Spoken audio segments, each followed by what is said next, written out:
and he just likes his keeps with the Napky. It works. And Napky coming off second place in doubles after all, though. So a little bit of momentum there as well. But this is just classic stuff. Roy versus Chrom is I'm just going to play the game and you're going to enjoy it. Indeed. And now we saw Radiant here with some good combos, placing Napky. But Napky, you know, it's still very early to say about this. As we see now with the jab F coming in, very good counter, but no, very good spacing even by Radiant right there to snap onto ledge. That's something that Radiant have been working on. Definitely, you know, Chrom is a very exploitable character if you play with another sword character. But he's been working really hard on his recoveries, and as you can see, he wasn't able to get punished. And now he's on the lead right now. 20%, you know, still not nearly enough. We know Roy has a lot of kill potential, but fair enough. We see Radiant keeping control center stage. Napky though with that backer is going to do it. Something that I would like to ask the chat and what we all think. Is Chrom an underrated character? Oh, that's a controversial one. That'll get people talking. I'm offering no opinion on that one. But neither do I. But right now, keeping it even instead.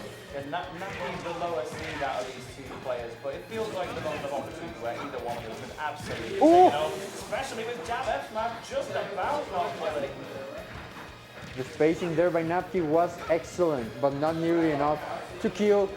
Radiant manages to survive by just a hair.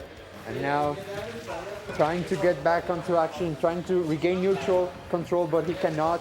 Okay, gets him out of the ledge. Oh, that should be no punish. Napky drops his shield, walks straight into that one. All right, well, jab into up ahead. Now Roy's up there, not the strongest move in his arsenal, but he's got plenty of other good moves to make up for it.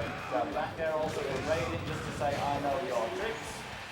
Super armor there, not today. We saw that Fofo here. Shout out to Fofo. He's actually looking at the stream right now. Yeah. That up B out of the stage. I know every single Chrom does it, but that is Fofo was the one who actually, you know, sponsorship at here at Costa Rica. All right. Of course, you're going to try for a jab backer in that position. Napky on the ground at ledge, senses the kill. Napky saw it coming from a mile off. Get themselves out of danger, but don't think they wanted their side to be there. Get jab backer on the other side instead. Indeed he does. Now last stock situation here for both of us, both of our players now. But Radiant sitting at 80% of stage. Napky going out. Yeah, nice pair of the stage. Solid win from Napky. An unfortunate air dodge there by Radiant. He had to do it. It was basically checkmate there. Napky had it on a silver platter to take that game. He still went all the way down to the wire though, and there were no like jammy kills off of Chrom just not being able to recover or getting countered on his way up or something like that. So it was encouraging and a nice game to start with a little bit of an upset along the way, but we've got much more of that still to come.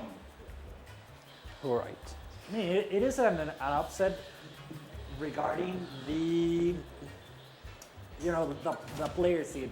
But as I told you before, I've been following Napky and I know he's been getting way better. So at skill level, I think they're actually pretty evenly matched.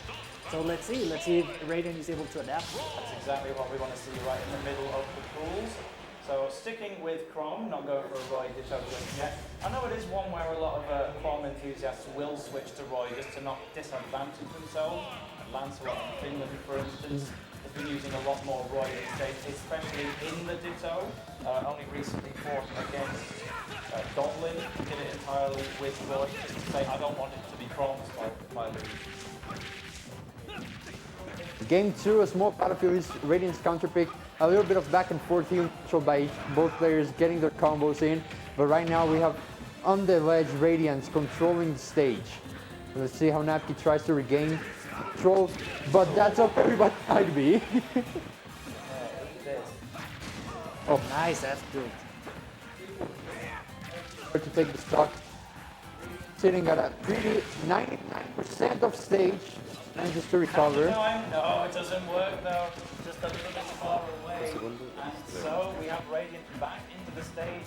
It's still looking a bit grim though. Oh, back there gets a sour spot. No way. And the game carries on. Yep.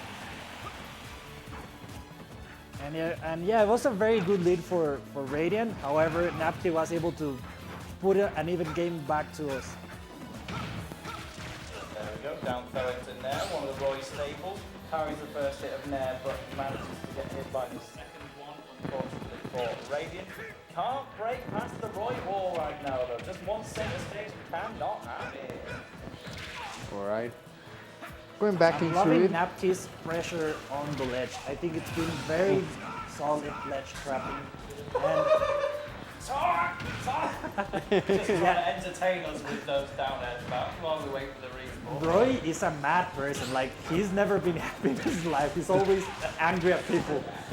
It's so funny as well because Oh my god! it's going to convert into a Wow! kill here. 77 takes the stock away from Radiant. Oh, Napky 2 games up. But what I was going to say is, like, in the actual Fire Emblem games, Roy's just a really calm and collected guy.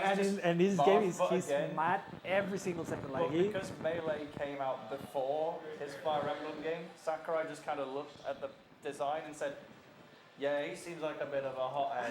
And now it feels like his Smash personality is more canon than his Fire Emblem personality ever was. But will he rage his way to a 3-0? Old Chrom keep a cool head and bring himself back into this. Right now, Napky, it's taking a lot of advantage of that hot-headedness of Roy. You know, those pairs of stage. Very, you know, it has to bring up to the table now in game 3, PS2. Take it. And I saw these two were actually, you know, playing a lot of friendlies, and I was actually seeing that Radiant was doing actually better in the friendlies. However, you cannot just compare friendlies with an actual tournament set. Apparently the pressure's on, but Radiant does have a big lead here, nevertheless. Oh, but that's the opportunity for Napky to come back in. Chrom is losing stage control with every second, and if you want to see him anywhere, it's not the side. Gets hit by the dancing blade under there, and that's going to take it away. Napky's back in the lead once again. Oh, but this is right back. He's back Clean into jump back here. Just Yeah, this set so far has very been classic very... for the 40s. It has been very back and forth so far, this set. I feel like both players, you know, it's like they both have their time to shine, you know? Well, pretty much every exchange that's been happening in this game has started from the air. They're not bothered about grabs or run-ins or certainly not dash attacks. They're just starting everything in the same way and it's all converting into big strings. It's feeling really like modern day Smash where the punish game is what matters the most. It's how far can you take those openings.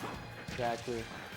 I'm sure a lot of people, you know, watching from home are very happy to see a little bit hard there. is big. The matchup. Was expecting the roll, Radiant didn't give it to him, and just ate a forward smash to the face.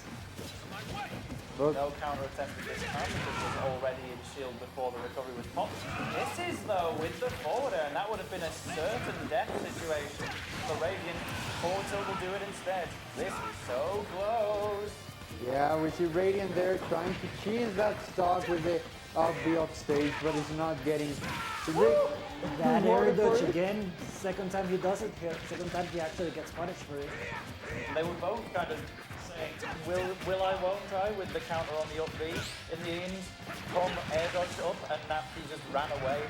Just to say, no, neither of them. But maybe next time. Chap actually committed from in. He made contact from in front, but shielded nevertheless. Nice delayed upper.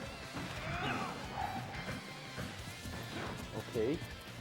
As Wow. they stand there. Wow! Oh, no That's double it. jump. Oh! Unfortunate circumstances for Radiant. He had the chance right there in his hands. Nice FP. Not going off stage now. And that backer will do it.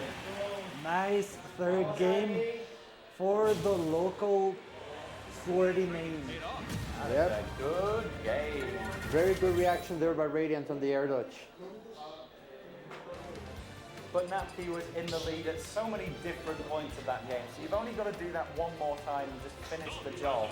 And then the whole set could be yours. Radiant still has a lot more to do in comparison.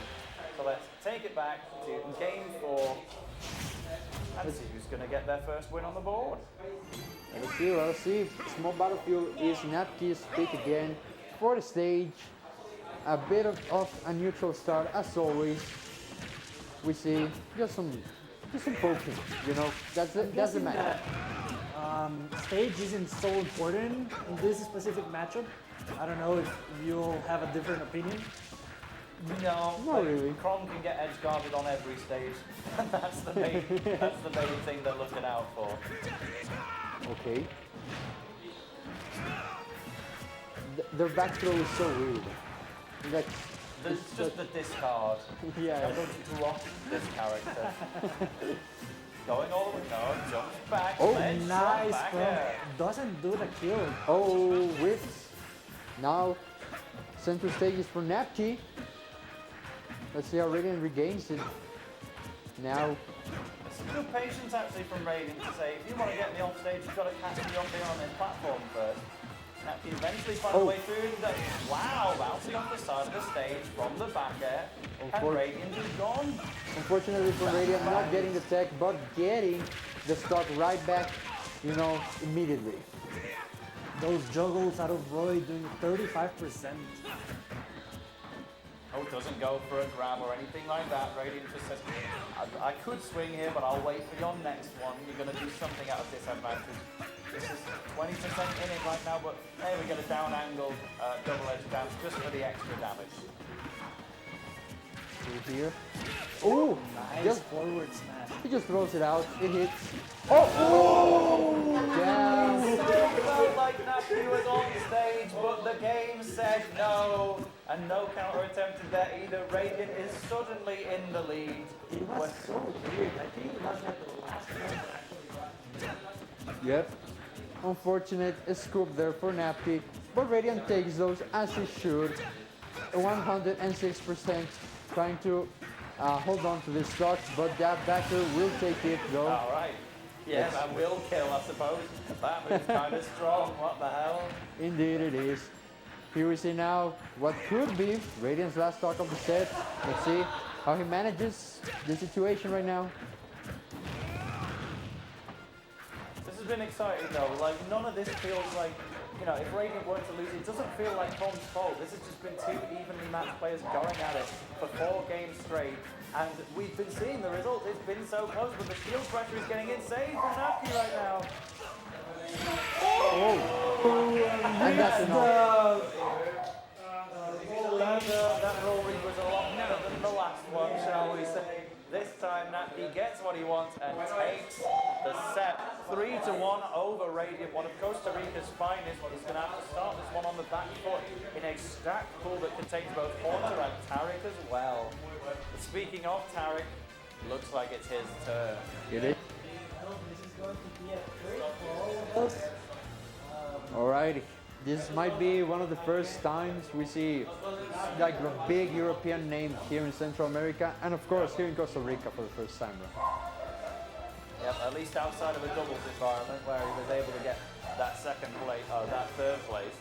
But Taric seeded first.